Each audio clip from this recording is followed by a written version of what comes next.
What is good, guys? So welcome back to my channel. So guys, we are doing the fourth part, which is going to be Baby Hold Your Hand 1. Now this is episode 34 of the Bleach 1000-Year Blood War arc. So this will be count as episode 7 or 8.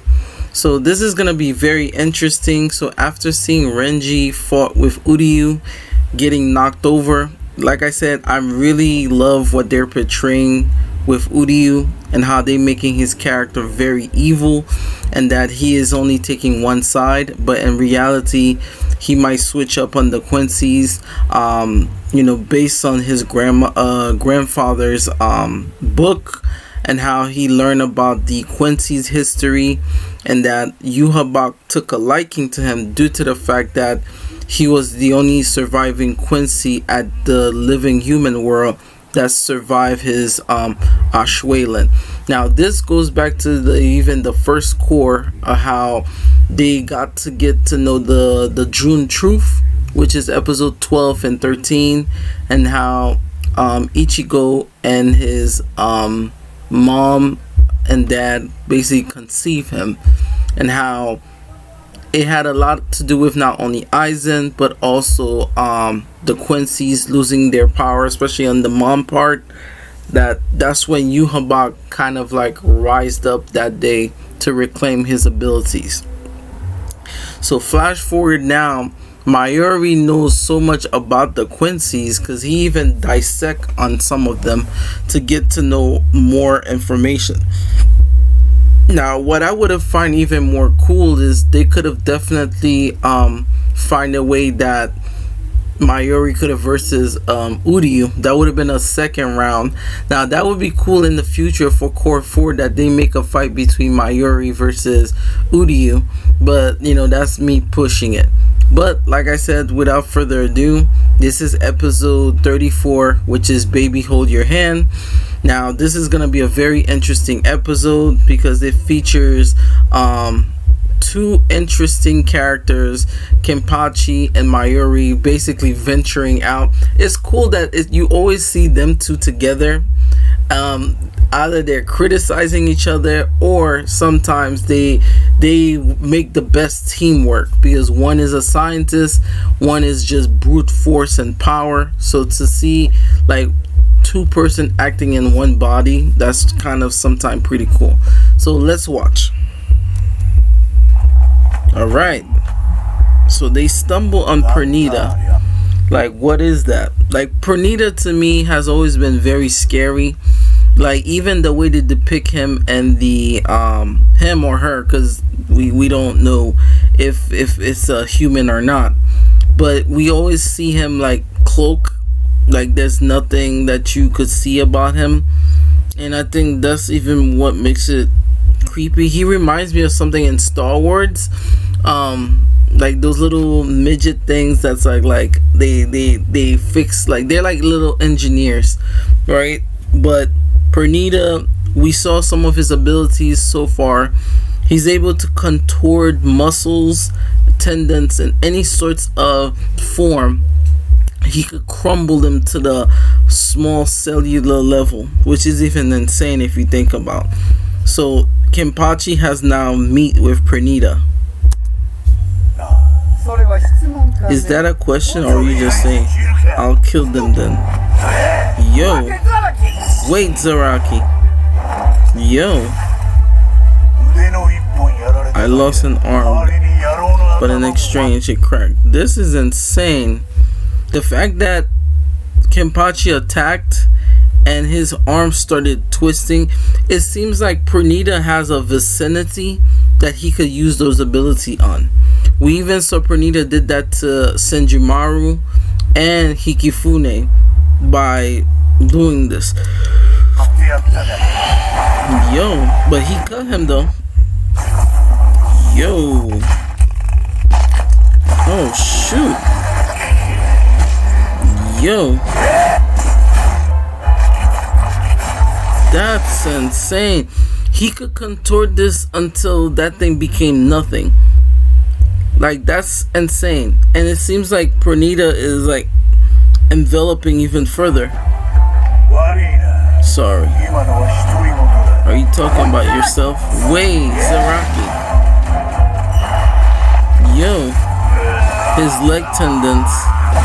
Yo, that would have killed Kenpachi if Mayuri did not step in. It seems like Pernida is a wrong match with Kenpachi. See, this goes back to what I was saying before.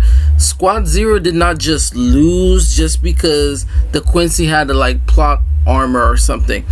They lost due to the fact that Yhwach awakened his almighty, which kind of like amped every other Quincy besides, no, it was basically Uryu, because he shares the same shrift as Yhwach.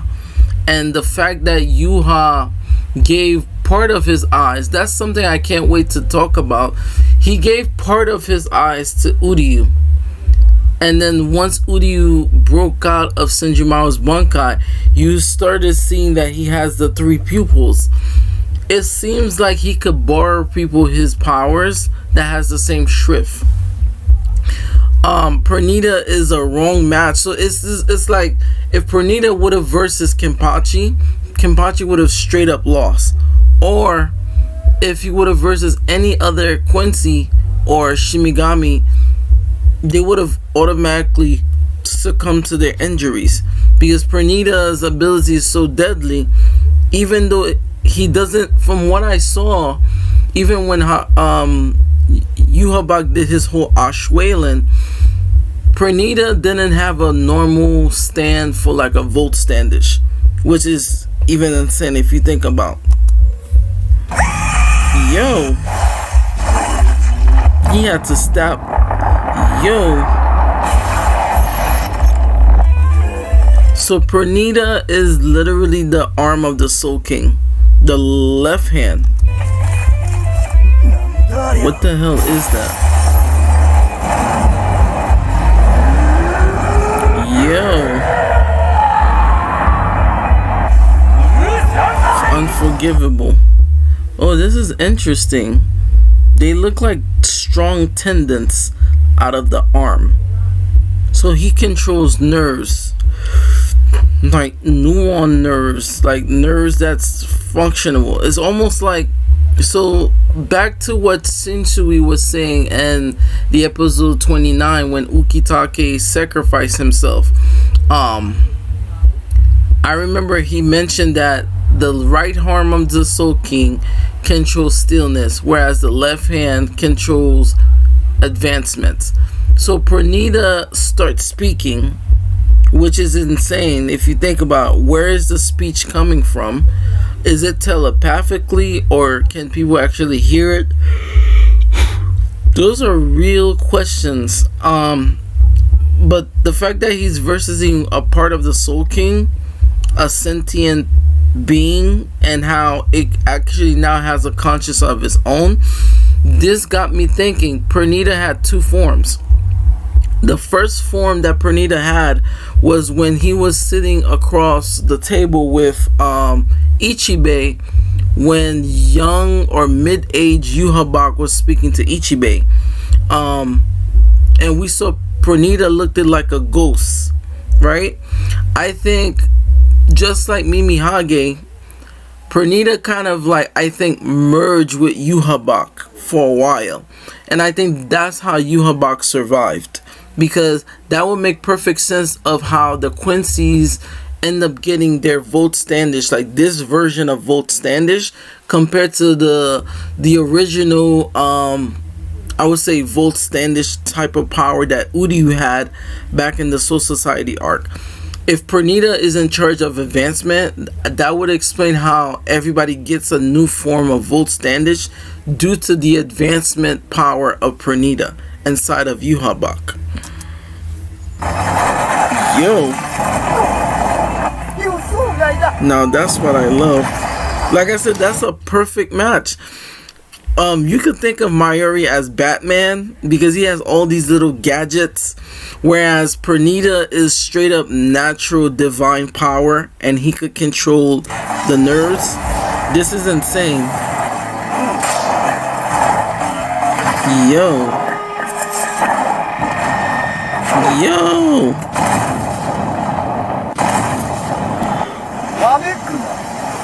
It's totally meaningless. What the hell is that? He always have some of the most weirdest creation. He created this dummy. It looked like a worm, and the worm is actually, I think it's all of his experiments that he experimented. Because remember, he was experimenting. Let me go back a little. He was experimenting when the Soul Society was getting to their second invasion.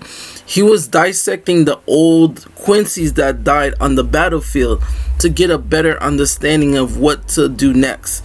You know, in times of craziness, we need a person like Mayuri to figure certain things out to alert that. Mayuri has been probably the MVP of the Cour 1 and 2, or even 3, because he started putting the puzzle together.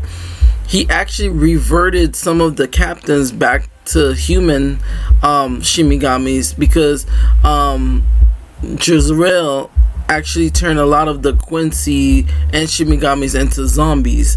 So Mayuri has been figuring a lot of things out for not only people that got their bunkai stolen, but he also was well prepared of whoever he was gonna versus. That's insane. Now simply take this.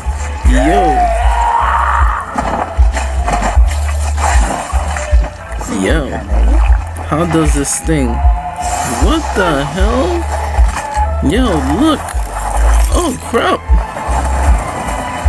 You know what Pernida reminds me of? Now that just got to me. Remember this movie? There's this movie called The Thing. It's like a weird parasitic type of creature. Pernida is more parasitic. He's like a parasitic type of creature, Quincy.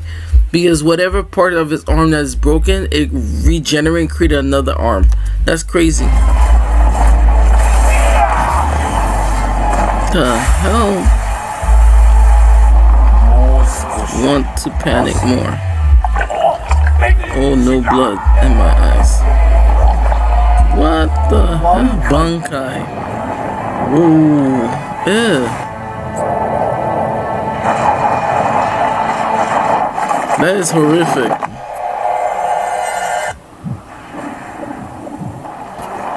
What the heck? Remember I said that when they were leaving the Soul Society and how Mayuri, let me go back a little before he says go Bunkai. Remember when Mayuri was giving the speech of them going to the gate to head to the Royal Palace, he had this stage. The stage looked like a bunch of hands and arms. It looked very creepy. Come to find out now, when he said Bunkai, that thing Akisogi Jizo is sitting on, the new version of it, it looks like those pile of things. Like, I'm not sure where he got that from. That's pretty creepy. Oh shit.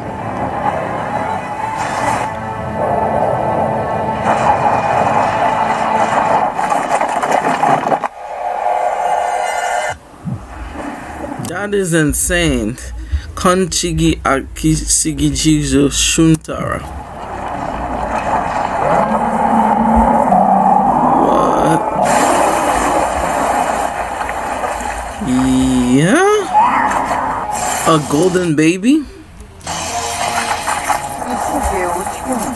Even the nerves and the peel. So it's basically a peeling baby. The more it's screaming out of pain, the more it moves around, the more in pain it is. And the scary part is is glowing. It's similar to what he was wearing. Now I'm thinking the giant holographic coat that he had, was it actually Akisogi Jizu as like a cocoon and now he hatched? Because normally Akisogi Jizu has like the wings and like the caterpillar form. What the hell? Yo. Oh, he's eating Pernida. That is able to fire your nerves into 70,000 times. That's insane. Before you completely swallow. Hey guys, as you all know. This is insane. That is insane. This is insane.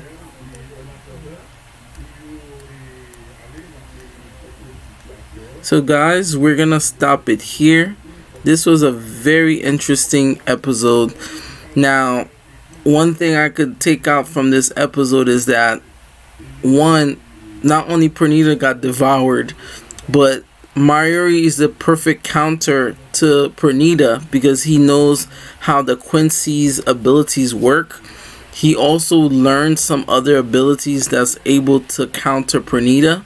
We also got revelation that Pernida is the left hand of the Soul King, and that it's been camouflaging itself as a full Quincy.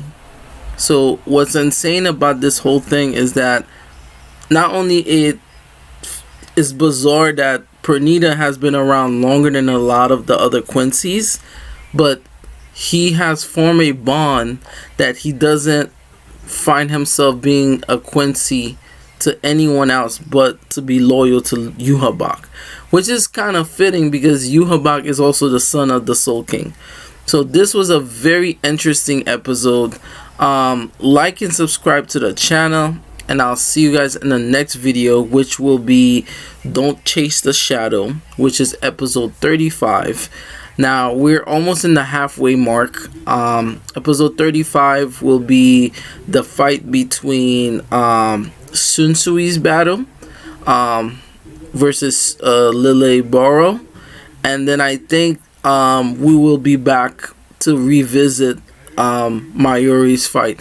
Now I like the way that they doing this because normally we don't get fights back to back on the you know, the way that they have the fight structure is better because each time you get to see the characters shine, and all of this fight is happening all at once. So thank you guys so much. Like and subscribe, and I'll see you guys in the next video. Happy holidays and Merry Christmas. Bye bye guys.